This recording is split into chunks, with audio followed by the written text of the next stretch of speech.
stop. That is a very strong throw into the wind, and you have to hum that better than 30 yards.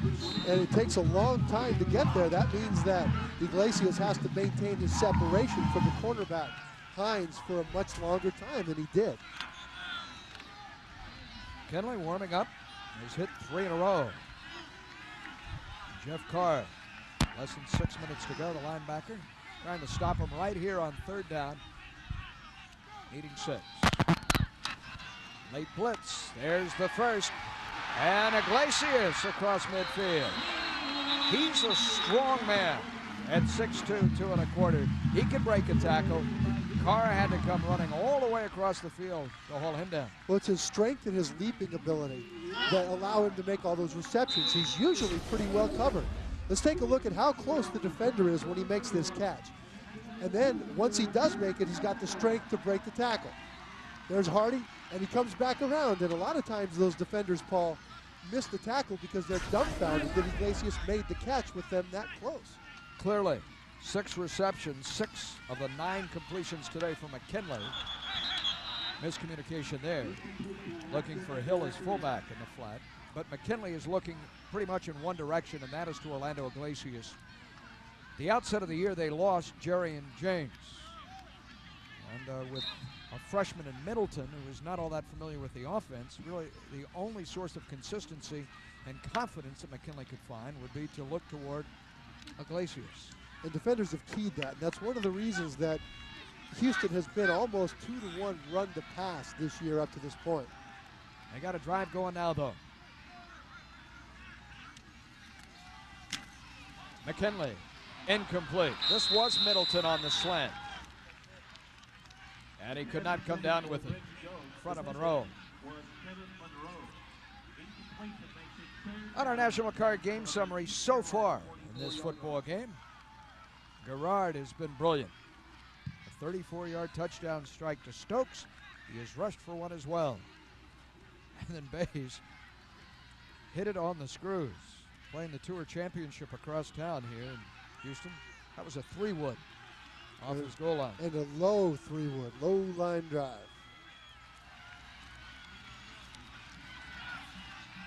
McKinley with Monroe defending, no flags, good defense. Well done by Monroe. Boy, the fans want a pass interference penalty. Iglesias, because he uses his body to shield to make the catches, also draws a lot of play action pass. And McKinley threw that way even though he was well covered, knowing that most often Iglesias will either come down with the reception or draw a penalty. Didn't work that time. The drive stalls at midfield. At midfield, and here is Mike Clark. Trying to pin East Carolina deep. Lands inside the 20 and will be marked dead at the 18-yard line by Houston's Frederick Conley. 26-yard punt. Coming up at halftime on our Nissan Halftime Report, Kevin and Kellen with scores and highlights. Around the country, the world's largest outdoor cocktail party involving 2 top 10 teams, the Dogs and the Gators, and an update on Chris Redmond. Today passed Ty Detman. Chris Redmond, too, needed only 3 touchdown passes when the day began to have thrown the most in the history of college football. Wonderful career he's had at Louisville. Off goes Garrard. Net in the hole. Maxon first. Nakia Anderson second. A linebacker and a tackle. Let's take a look at this from what David Garrard sees. As he's coming through, he fakes underneath for the fullback, then he comes out, he makes his read, elects to keep the ball, and as he comes through, he jukes one guy, but Addison, number 91, is a defensive lineman and makes him pay. 290 pounds. Meat right there. Rushing here again to Stokes quickly. But Micah Malone devours him. The flag comes in. East Carolina may have been picking in the flat, trying to screen a defender. Houston read that very well. Gil Gelbke, our referee. Illegal block in the back on the offense. That's what they were doing. Trying to set picks out there in the flat and get it out quickly. Yeah, and you can't do that because as this ball goes, it's actually forward.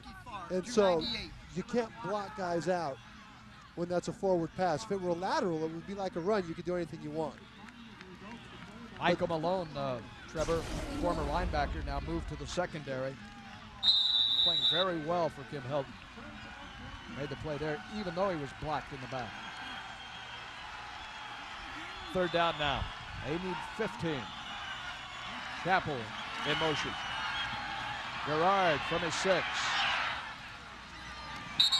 Incomplete, nearly intercepted at the 45-yard line. Very nearly picked up by Jason Parker. Boy, Lewis showed us Adriano Belli with that knee, and take a look what Aaron Walker, left guard, does. They come right down. Take a look at Belli, number 90, right there, and they go right for that knee. Boy, if you think there's any love between these two teams, there ain't much, Paul. Andrew Bays, see you top a 78-yarder. Not that chance.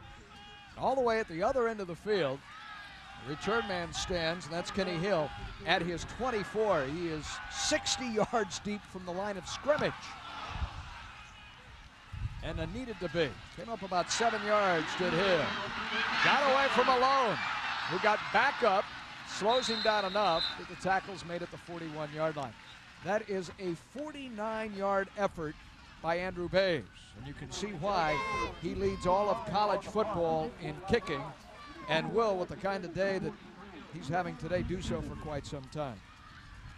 Boy, the wind out there is such a factor right now, and it's such a danger factor for these quarterbacks. Rain does not hurt your passing game if your quarterback has got big enough hands to grip the ball, because the cornerbacks slip and the receivers get open, but the wind will foul you up in big time. Running back is Mike Green.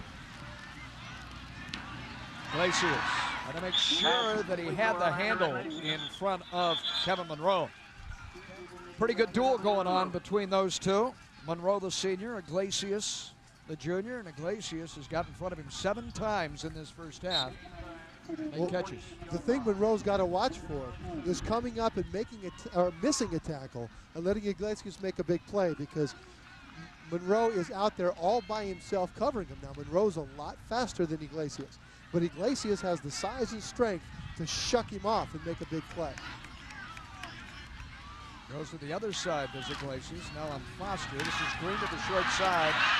And 250 pounds is loose to the 20.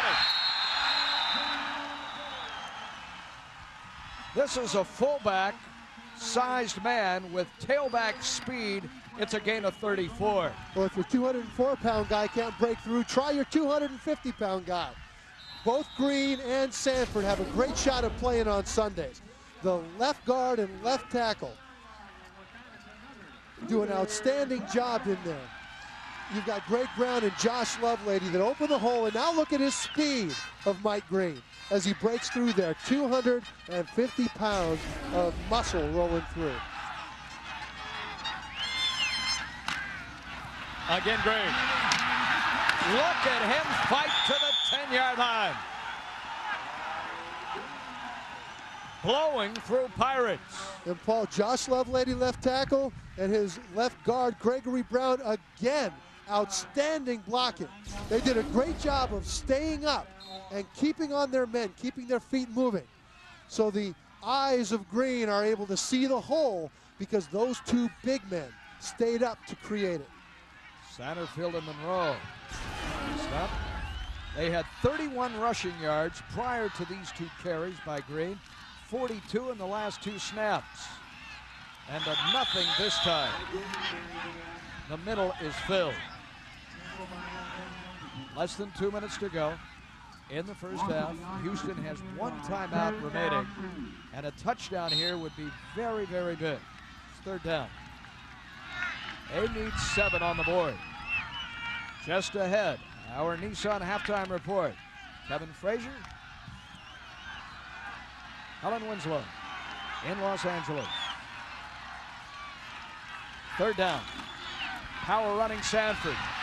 Nowhere. They'll have to settle for 3. The stop made by Bernard Williams, the outside linebacker on Sanford. They have had an answer for Kettrick today. a power outage on electric Ketrick in the first half. And this field goal is no sure thing. Gusting, swirling winds that cut across the face of Mike Clark. A 31-yard attempt. But most important, and it's blocked. The ball is blocked. And Houston comes away empty with half a minute remaining. When the wind's blowing in your face this strong, Paul, kickers have a tendency to want to drive the ball to get some velocity on it. And look at the trajectory again. It comes out so low, but it's because of the gust. He doesn't want to pop it high in the air to allow that wind to get a hold of it and knock it off course. We've seen 3 block kicks today, Trevor. This is particularly painful for Kim Hilton. He was within a touchdown of David Garrard. 29 seconds to go. Garrard, who has thrown a first half touchdown pass and scored one himself, throws under pressure, floats it up, and it's picked off. Belly buried him. Or rather, Nakia Anderson buried him. And then on the interception, Mike James is shaken up. But Houston has the football with 21 seconds remaining. You know, I talked to 2 different people for the University of Houston about Mike James, and both of them said, oh, big play Mike James. You're going to look at Addison right here, number 91, is going to come through and just level. Oh, boy, when the arm's up in the air, the quarterback's helpless. And now that ball floats in that wind, and Mike James makes a nice play. That's almost like fielding a punt out there with the trajectory of that ball and the gusting of the wind. Look at the flags. Look at that. Recently remodeled Robertson Stadium, the university accepting a $6 million gift from John O'Quinn, a University of Houston law alumnus. So this is actually O'Quinn Field. Mighty O'Quinn Field for a Houston team that is unbeaten at home at 3-0, and facing is Mike James, addicted to good defense, is back to his feet. I mean, this guy makes every kind of play there is to make, Paul. He makes sacks, interceptions, pass breakups. He forces fumbles. Against Rice, he tackled the quarterback or the running back in the end zone, forced a fumble, recovered it, and scored a touchdown by himself. Out of the gun now. And again, time of the essence for McKinley. Throwing deep, going for Iglesias, it hung up high, and the ball goes back over to Kevin Monroe and East Carolina. Now this is the chance you take. A couple of turnovers in as many snaps with the gusting wind, and David Garrard's back out there, 75 yards away. Paul, you can see that ball come out. It was a perfect spiral when it came out in the first half of the trajectory. Then the wind got it, and look at it drop. Look at its wobble, wobble, wobble. It wasn't that way for the first half of the trajectory. That's the effect of this wind. East Carolina's going to take this a 10-point lead and then not get greedy at intermission. The 17th ranked Pirates at halftime will head to the dressing room on the sake of 2 Garrard touchdowns. One he has thrown to Stokes, another that he has rushed for.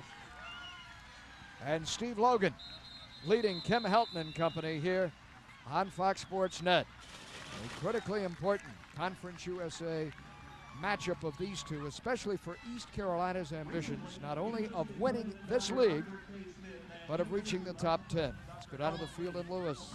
All right, Paul, thanks. You talked at the top of the show about having to hold Ketrick Sanford, keep him in check. 10 carries, only 15 yards. I assume you're pleased with that. Well, that's about as good as you're going to do. You know, every time he touches the ball, you still hold your breath because he's capable of doing it on one play. David Garrard, his play so far in the first half. He's been, you know, David's never been a fast starter for me yet. He's a little bit slow. He feels his way into the game, made some nice plays, particularly in the second quarter. We got to get better, though, in the second half on offense. Think the wind is affecting your passing and kicking game here so far? It's affecting what's affecting my kicking game is not having my kicker here. Yeah. But we got a break. We had the wind in the first quarter, got 180 shift in the wind, and we had it in the second quarter, too, so we caught a break there. Okay, Steve, we'll let you get to the sideline. Thanks so much. And now let's get out to our College Football Saturday studio. It's Nissan Halftime Report.